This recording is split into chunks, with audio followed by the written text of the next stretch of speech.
Hello. आज हम लोग जा रहे हैं मार्केट सब्जी लेने के लिए। मम्मी के साथ हम निकले हैं।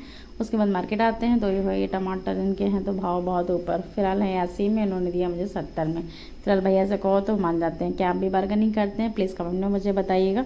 और जो सब्जी मम्मी मार्केट आती है तो मम्मी ही सब्जी लेती है, हम नहीं लेते। बस हमारा काम होता है सामान उठाने का, क्योंकि जो मम्मी है तो हम क्यों लें फिर सब्जी, है कि नहीं? मम्मी अपने हिसाब से ले लेंगी, इसलिए मम्मी ही सब्जी लेती हैं। तो फिलहाल एक काम मार्केटिंग अच्छा हो गया कि यहाँ फ्रीज़र लग गया, पानी पीने वाला सुविधा अच्छी हो गई कि आसपास लोगों को दूर नहीं जाना पड़ेगा, आराम से पानी मिल जाता है, वो भी ठंडा मिलता है। उसके बाद हम लेते हैं पालक और तोरई। की आपको पसंद है? प्लीज़ कमेंट में बताइएगा। हाँ, अब बच्चों को आम था वो भी लेना था, तो मुझे आसपास कहीं आम नहीं दिख रहा था, इसलिए मुझे जाना पड़ेगा थोड़ा सा साइड में आम देखने के लिए।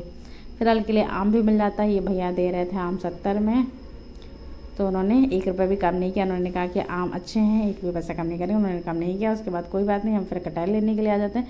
ये भैया कटहल अच्छा देते हैं, इसलिए नहीं कहा कटहल लेते हैं। फिर आते हैं पूजा पाठ का सामान लेने, क्योंकि कथा करवानी, तो कथे का सामान लेते हैं। कथा का सामान लेके फिर हम निकल चलते हैं अपने घर की तरफ। घर पहुँचते ही सारा सामान हम बाहर करते हैं, क्योंकि मेरी जिम्मेदारी है। हम सामान लेकर आए थे, फिर मुझे जोड़ना भी है कि हाँ सामान कौन सा कितना है और कितने का सामान मुझे मिला है।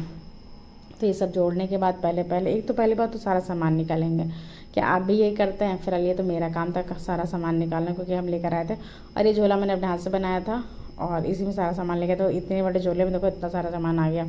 हम अकेले ही ले आते हैं, कोई नहीं। फिलहाल कंधे पे लाना आसान है ना, तो मुझे सही रहता है। उसके बाद ये बैठी थी, उसके बाद मैंने दीदी से बोला जितना सामान हम लेकर आए सामान को साइड में कर दो, क्योंकि हम लेकर तो आके रख दिए, अब ये काम है आपका रखना। तो ये काम दीदी करेंगे, क्योंकि दीदी को ही रखना पड़ेगा सामान। उसके बाद खाने में मुझे मिलता है मूली का पत्ता और साग, और ये है मूली और ये है चने की दाल और ये रोटी।